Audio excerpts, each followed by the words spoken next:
So tonight's webinar, in this webinar, Angela Forbes, the Commercial Director of Lendlease and the Chairperson for BuildForce, will be discussing the construction sector and the built environment and the diverse range of opportunities it has to offer through their program and the 92 organizations that they work with. Angela will be joined by Caroline Logan, who some of you may remember from the Officers Careers Forum, which we held in December last year at Deloitte's, as she ran the construction sector breakout session. Later on in the presentation, we're also going to be welcoming Tony Ellender from Balfour, Beatty, and James Lewis from Kier, who will discuss nationwide opportunities with their organizations and address how the military skill set fits with their organizations. So at this stage, may I pass over to Angela? Hi there, good afternoon, everyone. Hope you can all hear me.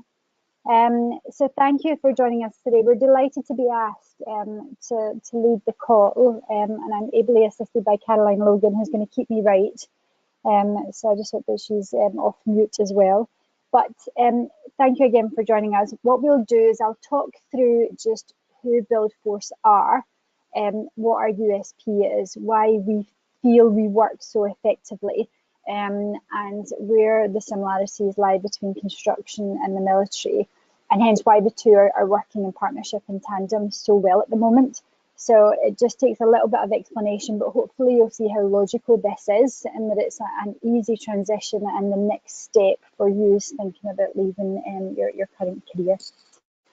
Okay, so on the next slide, we'll see just who BuildForce are. So we essentially have been running for 5 years. We have 5 founders who are all actively in the construction industry at the moment. 3 are ex-service leavers, but essentially the 5 of us collectively work together to take the best of our veterans and service leavers and bring them into industry. So construction at the moment has both a skills shortage and a bit of a labour crisis at the moment, kind of pending Brexit. And what we have sought to do over the last few years is just take the best of our talent and bring it into industry. So it's a very simple formula, but it's working incredibly effectively because we essentially see it as we're taking them home from home, which is why this works. We tap into our current networks, and then that's our complement that we give. So, and we'll talk through it later, but it's essentially kind of mentoring, work experience, job placement, CV advice, and we'll go through that in more detail. But we use our networks, we use our relationships to try and upskill you quickly and then to place you into industry. So it can take years or decades for somebody to build up those relationships and those networks and those friendships. What we do is we tap into the existing ones that are there. So we will promote you, you become one of us, we get to know you, we seek out your skills and your talents, and then we place you as best we can in industry. And the fact that we've placed so many and they're still in place means that we're kind of able to do that quite well. But again, it's a case of us making sure that BuildForce is right for you and you're right for BuildForce. So on our next slide, we'll see just why BuildForce. Why would you use BuildForce, and why would you come into construction? So I think probably kind of with my accounting hat on, our GDP for construction has increased year on year. I think it peaked in 2018. Our output value in 2017 was about 164 billion. So essentially all this means is construction is a huge part of the United Kingdom's economy, and it's growing year on year. So for that reason, we need to diversify, we need to grow, we need to recruit, and we just find that our service leavers allow us to do that quite ably. Again, you'll also know that whether it's through rationalisation or of your own accord, you're leaving the military. So we're able to use that talent and those resources to feed the demands that we have. Okay, on our next slide, we'll see, so the transferable skills, I mean, there's a few photos there just to kind of whet the appetite, but in abundance, the leadership, the communication, the agility, the ease of people and relationships, regardless of age and ethnicity and education, all the skills that you have in abundance, all the skills that you very naturally have, are probably the skills that we are short of. Upskilling you in terms of technical ability is the easy part. You learn that on the job, but the ability to work with people either comes naturally to some that doesn't, and we just find that our service leavers have it in abundance. So we are quite comfortable placing you in industry, knowing that there'll be a support network there within each company and within BuildForce to just kind of ease you in and get you through your role. But the hard part is just working with others, leading others, managing others, and I think that's the one part that you'd probably find easier. On our next slide, we are looking at why the industry, so why choose construction, and I think for us on this part, the industry can be quite complex as well. So whether you're looking for a trade role all the way through to a management role, whether it's a family business through to a multinational or a global business, whether you're looking for a hands-on delivery role through to operational management up to strategic management, the layers and the depth that exists in the industry should satisfy and tickle a lot of your kind of desires and itches. So we feel that we're able to promote the industry knowing that it will still challenge you. It will still be an environment that you enjoy working in, that you get up every morning excited to be there. You feel that you're learning every day, but you feel that you're adding value in the same breath. And I think just to feel challenged and being in industry for 21 years and still being challenged every day, I think is testimony to just how exciting the industry is. Our projects are getting bigger, they're getting more complicated, they're getting faster through innovation, through technology, through lessons learned from other sectors. It's just a very dynamic and explosive place to be at the moment. So we do feel that it's an exciting proposition for you to move into. Again, there's other bullet points that you can read over there.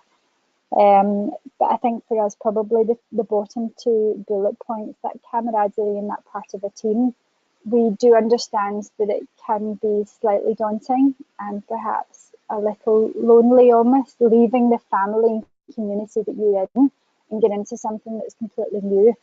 But as soon as you're on site, you are part of a new family. When you move into a new company, you're part of a new family. So again, you've just got different communities that you work within that will take care of you, look after you. Again, it can be long days, challenging environments, and I think that's where those relationships really embed and kind of grow to levels that probably only you in the military would understand. Okay, on our next slide. Again, these are some of the transferable competencies. So sometimes what we find when we're speaking to our service leavers and our veterans, it's as if I'd like to join the industry, but it's almost as if they're a bit hesitant. They're not quite sure if they're able to add value. They've never built a brick wall or hung a door or dry-lined a wall. And I think probably what we see is you've got all the bits that are really difficult. Companies like ours spends millions upskilling staff on a lot of the soft skills. You tend to have a lot of these kind of naturally. And again, you're coming armed with the kind of health and safety piece, the quality awareness. You've got the kind of security, logistical, programming piece in place. And I think what you've got is you've got the skills that we would tap into and just exponentially grow you quite quickly. So I think for that reason, again, another reason why industry is a very good choice for you to transition into. Okay, and on our next slide, I believe I should be, in terms of BuildForce itself then. So we're here to raise awareness of the industry. So we work in construction, we love construction, and we want others to love it, just the way that we do. So what we are is we're a group of people led by Caroline Logan of Ethos, and we're here to support and guide you through this transition. So the first thing that you'll be doing is looking at what careers are available to me. So that support and that advice and that guidance is given by construction experts. It's not administrators or HR individuals, it's real people and real-time jobs that are able to give you kind of both the pros and the cons of each of the roles. Our network and our alliance members are basically companies that work in industry that want to be part of this community. They want to tap into our service leavers and veterans. We've got a whole host of companies that haven't quite signed the BuildForce charter yet, but they're on tap for Caroline to work with. The big names of our tier ones are Balfour, Beatty, Castains, Galliford Try, Kier, Lendlease, Morgan Sindles. The big boys are all there. We kind of move down to our small and medium range companies all the way through to our small local companies. Again, we've got a national reach. We partner with our major master plans that exist here in the UK. So these huge, big, multi-billion pound projects that exist, whether it's Hinckley, HS2, Crossrail, Battersea, you've got a presence and a relationship with all these major projects. Again, very quickly we're able to get you a walk around on site or a site visit or work experience, just to let you feel it and see it and taste it, just to make sure that it's right for you. The mentoring support, again, I've managed to progress through my career by having mentors which are just like guardian angels for me. They keep me right. They give me kind of personal advice and very good sound construction advice as well. And I think what the mentors are, they can either be ex-military who have walked in your footsteps, maybe just a few years before you have. So they've gone through the transition, they've moved into industry and all the mishaps that go with that, and they're able to say, right, we're going to make it easier for you. And they'll guide you through that. Or we've got a pool of mentors who are construction through and through, whether they came from a university route or a trade route.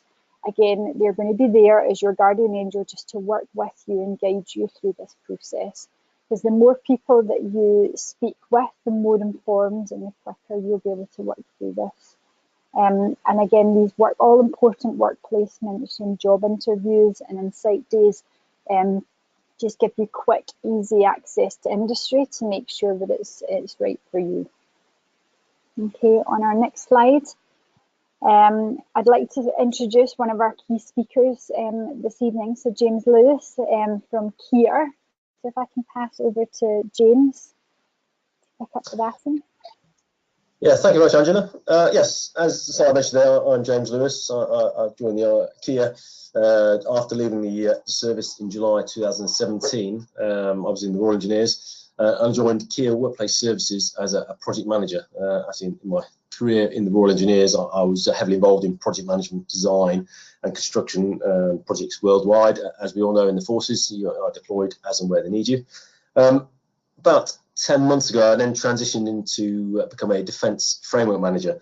So again, it's stepping up into the more strategic realm of Kier and delivering all the pre-construction elements. So it's engaging business units alike up and down the country, and predominantly, in fact, significantly, apologies, it is not predominantly, it's defence only. That's all I deal with is defence projects. So my skill set from defence and working with the Defence Infrastructure Organisation, delivering projects has come into the forefront, and I'm able to utilise the skills I learnt and the engagement piece I learnt in the military into the civilian market. Have the next slide, please. Thank you. So, Kier Group opportunities.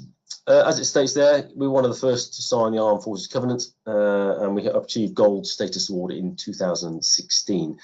It's still very much active and come to the forefront, even more so of late. Kier are very much bought into the ex-forces and the skill set we can bring with soft skills, managerial skills, I say the teamwork, adaptability, flexibility, and this can-do mentality that we have that Kier really admire. Obviously, I'm just reiterating some of the points that Angela made earlier, problem solving, communication, etc.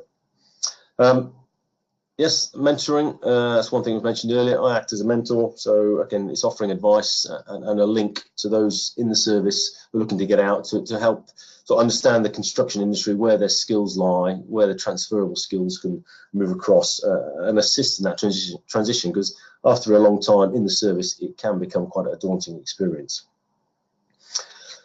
As it says there, we are actively seeking ex-forces to join the business, again at varying levels. So that's from the operational level, where you're boots on the ground, which is the hard hats and safety boots, so to speak, right up to strategic level, which I'm in at the moment. I sit in that Kier group, in the next section, Kier group, aviation and defence. That's where I sit. But again, there's building, there's custodial, education, railways and signalling, highways, infrastructure, etc. Kier's predominant focus is the public sector, but we are moving into the private sector, particularly in the living elements of it. And again, it's not all on site. This is all pre-con elements where you are involved with the stakeholder right at the front. You're trying to define the requirement, do your project planning, your commercial, your health and safety elements to it. So it's not all about being on site and looking the guys in the eyes and trying to deliver a project in the mud, so to speak. But it's the upfront element, which is I would say quite an onerous and involves a lot of grey matter, a lot of hours trying to sort of understand the requirement from the client and then transfer it to actually a tangible product that can be delivered, priced and programmed in order to deliver and meet the client's requirements. Next slide, please. A quick overview there of current high demand roles in the Kier group. As I mentioned earlier, pre-construction, that's where I sit in my role. So I'm involved in the bid management element there. But again, there's the planning, there's the estimating, which is obviously quantity surveying. It's all to do with calculating the quantities of the bid itself, the design, BIM elements, building services. So it all comes into pre-construction. And again, I give an example. We recently won RAF Lakenheath bid, 167 million. The bid alone was £1 million just to get the bid over the line. So there's a lot of money, a lot of investment and time in order to get these bids in.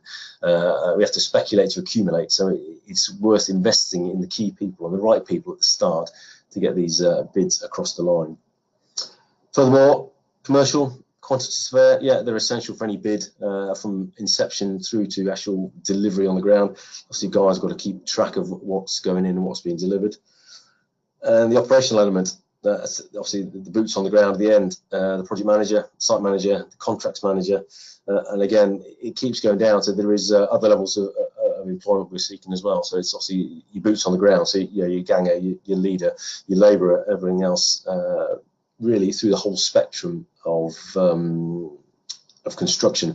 And this is nationwide, so it's not just focusing one area. We are seeking obviously stuff from Glasgow all the way down Western Wales down to southeast, southwest. So Kier is a national company, but with a regional business mentality. So you'll find ex-forces personnel dotted around all over the place, and I'm in the process of getting more I suppose more approach from Kier, which they have brought into, hence the gold standard award there we have, and obviously it's now tapping into that and getting the alignment from other ex-forces personnel to help mentor guys through. So it's that CV advice, that personal advice, that understanding. So I've got this skill set, but how does that transpose into military or into Kier speak, so to speak? No, my CV says this, but how does that transfer across into a civilian equivalent type role? So it's don't underestimate your service and your ability to deliver, but it's not all about boots on the ground construction. There is a whole host of things that are a pre-lead to the actual project on the ground. So bear in mind the final delivery project, yeah, like I say, it is a construction element, but yeah, you need a whole host of personnel and teams to bring it to the fruition at the start. next slide. I believe that's my final slide for now, but I'll take questions at the end. James, that's excellent. Thank you for that. We'd next like to invite Tony Ellender from Balfour Beatty. So Tony is the Emerging Talent Manager, so he works with our apprenticeship and graduate communities. So he's responsible for their professional development and training, and will particularly see the value in the diversity in bringing in ex-military. So I'll pass over to Tony.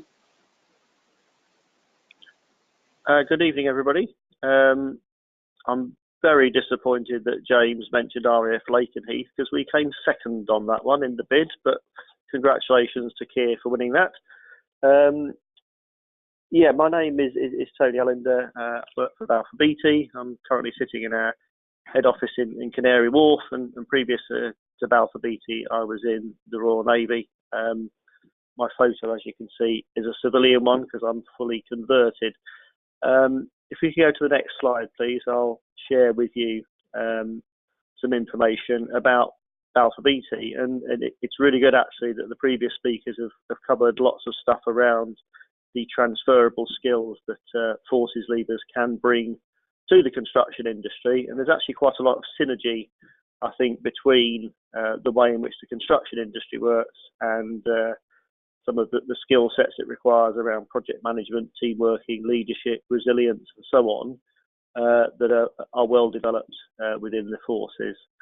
Similar to Kier, Balfour Beatty, again, a nationwide company with a local presence, and we also have signed the Armed Forces Covenant, recently re-signed it last summer when we updated our commitments. And one of the things I would say to all of the people on the webinar is, when you are approaching companies, clearly BuildForce can help you access lots of companies in the construction industry, but do think about accessing companies that have signed the Armed Forces Covenant, because in doing so, they've made a commitment to the ethos of the forces, and also to looking at veterans and service leavers, to supporting reservists and so on.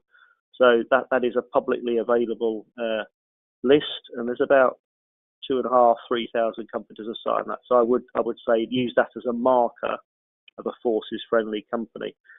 Again, within that, we've achieved gold status in October 2017. We were awarded that by Prince Harry, which was a great evening. And similar to what James has mentioned within Kier, we've got an armed forces community and steering group across the business, and I'm a member of that steering group. And what we do as a steering group across the business is oversee the things that are listed on the slide.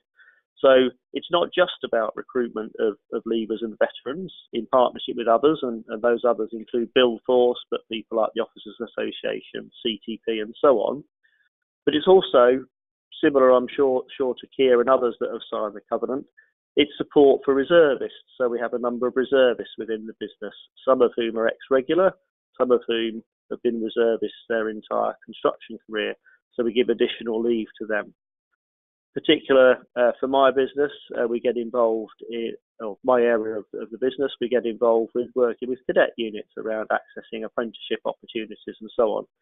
And again, have links with a number of military charities. So where people have signed the covenant, it's not just about recruitment, it's also about that broader support for the armed forces. And we use our Armed Forces Steering Group to help form a lot of those links and to get involved in those things. In terms of accessing particular opportunities within Balfour Beatty, but others will be similar in terms of the BuildForce partners, I see there's sort of three ways really in general in terms of accessing the right opportunity. So one is, quite simply, service leavers can apply for advertised roles. Everybody has them on their website. They may not be specifically looking for armed forces leavers, but you can take those transferable skills that have been talked about and match them to roles that are advertised. The second option though, and this is a much better option where people are forces leavers, is that people that have signed the covenant are actively looking for people like yourselves. So within Balfour Beatty, we are creating a military talent pool and going to be actually having the armed forces specific assessment centres running on a regular basis. So actively opening out to forces leavers with exclusive selection centres for forces leavers, where we can dig a bit more deeply and see what type of roles people might be best matched for. And the third one is, and this is something that Balfour Beatty is going to be launching early next year. We're just currently designing it. Talked a lot about the transferable skills, and quite often there can be quite a big overlap between forces leavers. James mentioned he was in the Royal Engineers. There's clearly a huge overlap between the Royal Engineers and the construction industry. Somebody that's a mechanical electrical engineer can fit quite easily in terms of technical skills in. But there will be lots of forces leavers where they have lots of the transferable skills, but maybe need some additional support in the more technical and construction skills. And we're going to be developing an internship to do that, similar to what the banks do in terms of assisting people into financial services. And we are currently in the process of just updating our military campaign, and there's a new armed forces campaign being launched in the next few weeks. So that's an overview of Balfour Beatty, and happy to take questions at the end. If we go on to the next slide. Thank you, Tony. That's great. BuildForce. Yeah. So what you see on this slide and the next are the alliance partners themselves. So you can see from the list, you may not be aware of who they are, but in round terms, you've got both subcontractors, main contractors, consultants are here, clients are here, suppliers, projects, we've got national bodies, you've got charities, you've got institutes. What this does is it should provide a level of confidence in how far-reaching the appetite is for service leavers and veterans. So to have so many various bodies across the industry, from kind of far up north in Scotland all the way down south, what you've got is you've just got an industry that's looking for your skill set, and are quite eager to bring you on board. I mean, we've heard there from Balfour Beatty, they've got departments and people and teams that are set up just to look at that transition and how best to upskill you and to get you on board. So that's a company that's truly there to support you and encourage you. And I hope that on behalf of all our other alliance partners, they too approach it in a very similar way. On our next slide, what you'll see is just what our achievements have been on BuildForce. So I'd like to ask Caroline if she can talk us through this. She's led a lot of these achievements, so it's probably best placed to guide you through it. Hi, thanks, Angela. Yeah, I mean, we are but a year young, so I'm very pleased with the achievements we've made to date.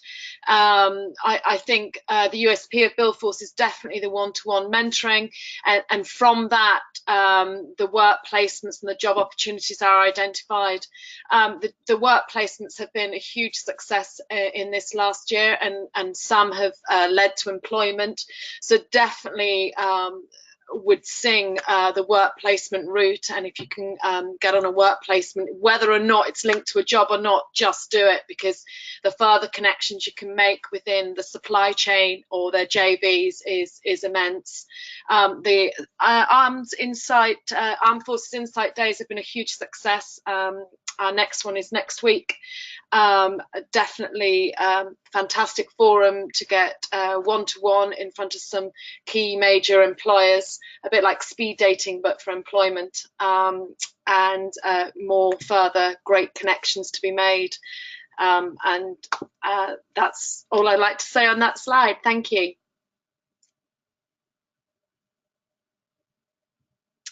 So I think Angela wanted me to talk about the upcoming events. I have just touched on our Armed Forces Insight Day on the 5th of March, next Tuesday at the RAF Museum, Cosford. You'll see there we have a full lineup of employers. It is situated in the Midlands, but it is nationwide opportunities because our employers all have nationwide presence. But obviously we've got to focus again around HS2. We have our JVs there. So it is a fantastic opportunity. If you can make it, please get in touch and book your place. It's something not to be missed. And then before that, on the Monday, Kier are running an Insight Day, which again is a fantastic opportunity to meet the different business units there. They will have each lead from each individual business unit, and they'll be discussing nationwide opportunities and work placements too. So 2 really good Insight Days to attend if you can. That's on Monday and Tuesday next week. Thank you very much.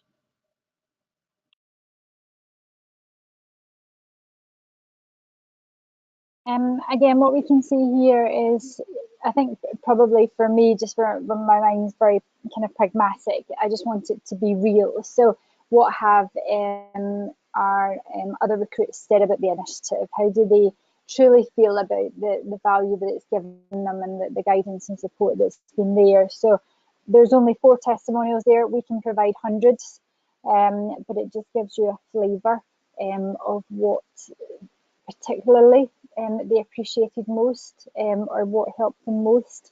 So there's more on the website, there's case studies on the website, and I think what we're trying to do is you may find somebody that's like you or has a career history like you, so that you're able to maybe put yourself in their footsteps to say, do you know what industry is for me? These roles are for me, this is relevant to me. So that was the purpose of that. Okay, so I think this should be our last slide. It is, and I'll pass back over to the Officers Association for any questions. Yeah, thank you all very much. So we're going to go on to a few questions here, but before so, I think just 3 or 4 quick questions which I'll pose to the panel of speakers. For an on-site project management type of role, for somebody who's still in the services but is thinking of leaving, would you recommend he or she attends an APM course or a Prince 2 course or some other course before leaving the armed forces? I'll take that one if I may, Clive. In my experience, it helps, but I mean, we're speaking with Kier and the likes. I mean, there's no substitute for the real experience. So if guys can get out there and get some work experience, or you know, some time on a construction site, couple this with the APM qualification, it often helps. On its own, it perhaps not as much weight as it would have with some experience gained through a work placement, say. It's Tony. I would echo James's comments there. What I would say is that obviously the qualification on top of the experience is key. In terms of qualifications, most construction companies are more the APM route than Prince 2. So if there is going to be a qualification accompanying that experience and work experience, I would suggest choosing APM rather than Prince. Yeah, no, okay. I would second that. I think probably what the academic route does, or any qualifications do, is they, on the theory side, they will fill in the gaps. So what they should be doing is showing you kind of current practice and what programs are implemented on site, what tools are used. So again, you'll have a theoretical awareness of it. It will come in handy when you get to site. So I'm mindful that you're currently serving and not yet on placement or on a live project. But I think anything that just allows you to improve yourself, I would certainly recommend. Yeah. Thank you for that. Another question then. whilst many of the jobs or roles you've talked about seem to be on-site roles, are there opportunities for service leavers and veterans to move into the sort of pre-construction roles, design consultancy and so on? So I'm happy to start off on this one. I think every single project in the UK, whether it's an extension in your own home, it starts off in your mind, then there's the mind dump onto paper, and then the process kicks in of developing a design, costing it, and then getting it through planning. So that exists in every instance. Sometimes that pre-con can be 6 months, sometimes it can be as onerous as 3 or 4 years on the major master plans. So absolutely, without a doubt, we've got teams within our business that all they do is the pre-con element of it, which is they basically work this project through until it gets to site, and then they hand it to the delivery team because their expertise is being on site and actually making it happen. But without a doubt, there's a big market, and there's lots of roles within that pre-construction, early design phase. And the diversity of roles that exist within that, it's almost, it touches every discipline. Everybody involved in a project needs to be involved with kind of getting it onto paper, getting it through planning, and then getting it out to market. So yeah, absolutely. Yeah, I'd like to echo. I work in pre-construction. I moved from the operational element into pre-construction, which is sort of a natural progression when you sort of move up and away from the site. But yeah, it's very diverse. It's very involved process. I mean, there's more to it than you think. Like you say, Angela, literally, that it can be a 6-month process, it can be a short process, but it can elongate over a year. It depends on the client's requirements and change requirements, change management.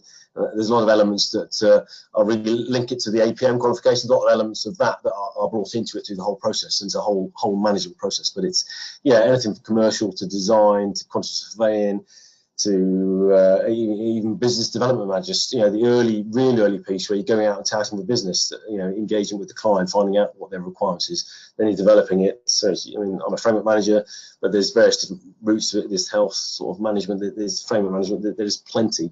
And it's a bigger hemisphere than you think, the pre-construction element. There's a lot of pre-work that goes on before a project gets to site. Thanks, James. Thank you, Angela. Another question then. Are there overseas opportunities with the companies that BuildForce, the construction companies that BuildForce have linked up with? Working with, I obviously work with an Australian company.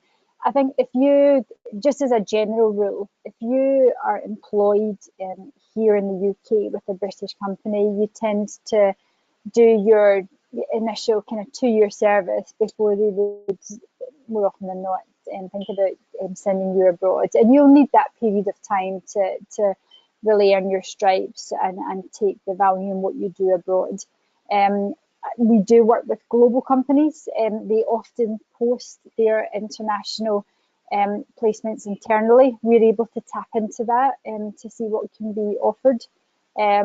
We've got a few individuals who only ever wanted to work internationally, whether it was part of their military role, got an appetite for it, family was settled, and that was part of their requirements. It's probably a little bit more difficult, but I think nothing's unachievable.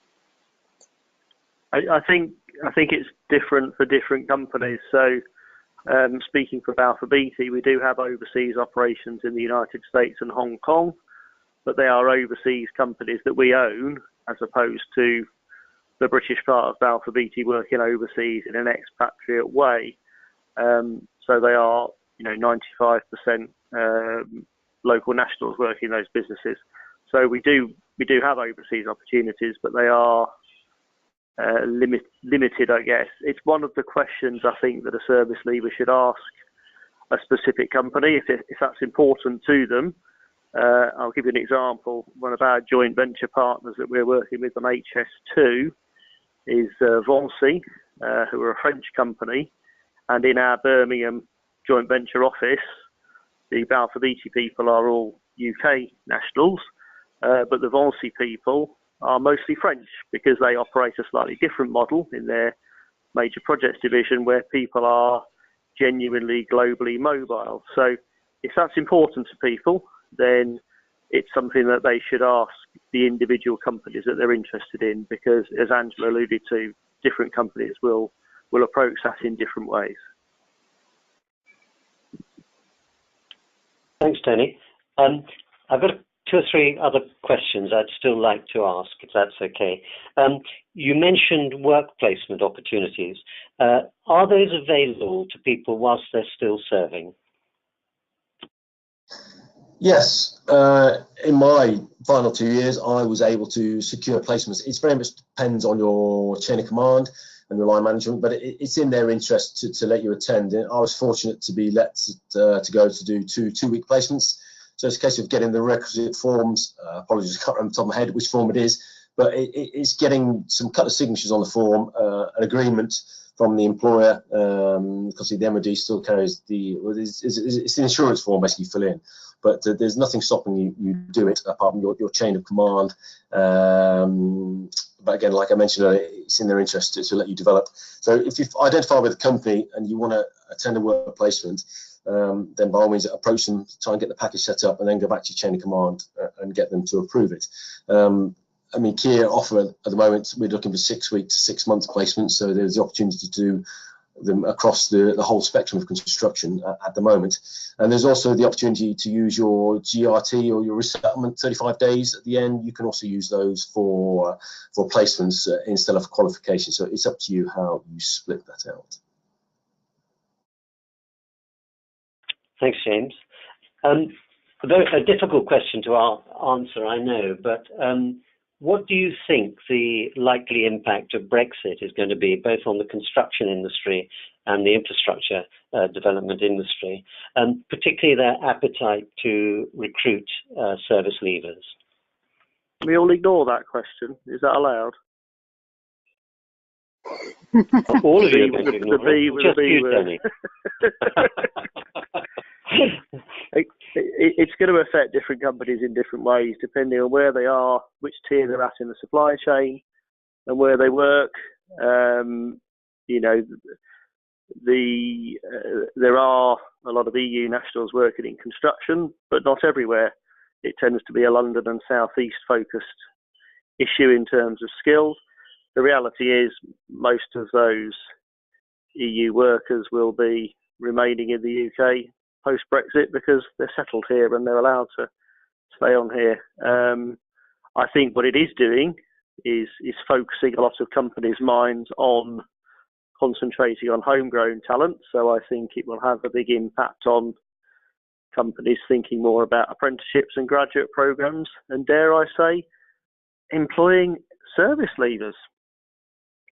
I fully second that. Yeah, certainly within our company, we're having the exact same conversation. It's looking more at homegrown talent, and just ensuring that we are able to still meet the needs of our clients. So we still need to be seen to be incredibly agile. I think if our developers or clients are seeing mass rationalisation from their major contractors, they'll be a bit worried. So I think everybody's just a little bit frozen, and they're just watching what happens. But very much from the conversations that I've been privy to, there is a hope that the market, the economy will just be buoyant again, and it just will guide and move itself through this. We're not looking for mass redundancies. We don't want the economy to slow down.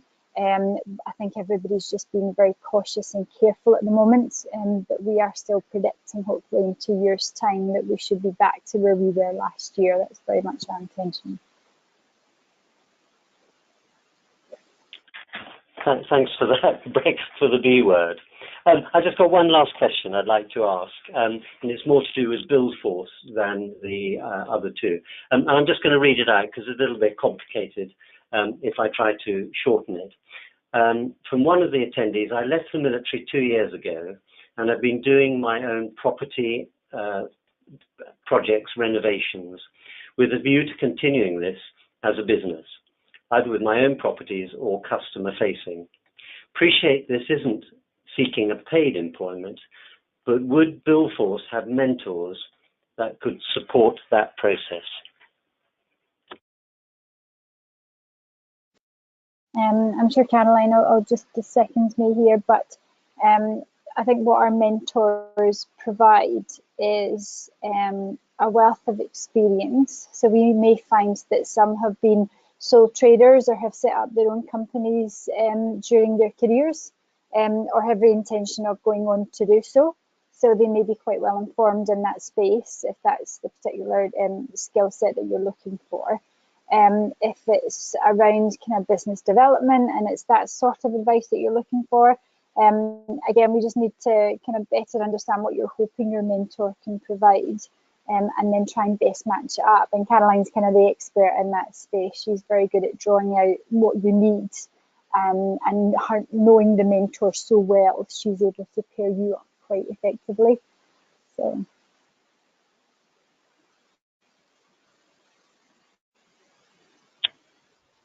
Okay, thank you all very much. I think if it's okay with everyone, I'll draw a close to the questions, which I think have been very helpful. Thank you for responding to them. Could I take this opportunity to thank all four of you for participating in this webinar. I've got a couple of other slides I just want to run through with the attendees, but my sincere appreciation to you all for a superb webinar. The webinar will be uploaded in due course to the OA website and to YouTube. So you'll be able to view it again and get any further information you're looking for from that. Could I take this opportunity just to ask for feedback on the polls from the attendees? Bear with me. So the first poll is,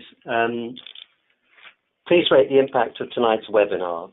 Has it helped you gain knowledge? And you've got 5 options there. So would you mind just giving me your views? Lovely. So out of the total, 83% agree or strongly agree. Brilliant. And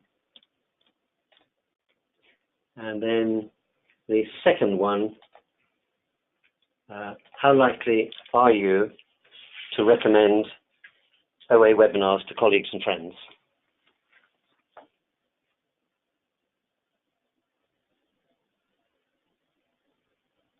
So about 2/3 extremely likely, 1/3 likely. Thank you again very much for participating in those polls.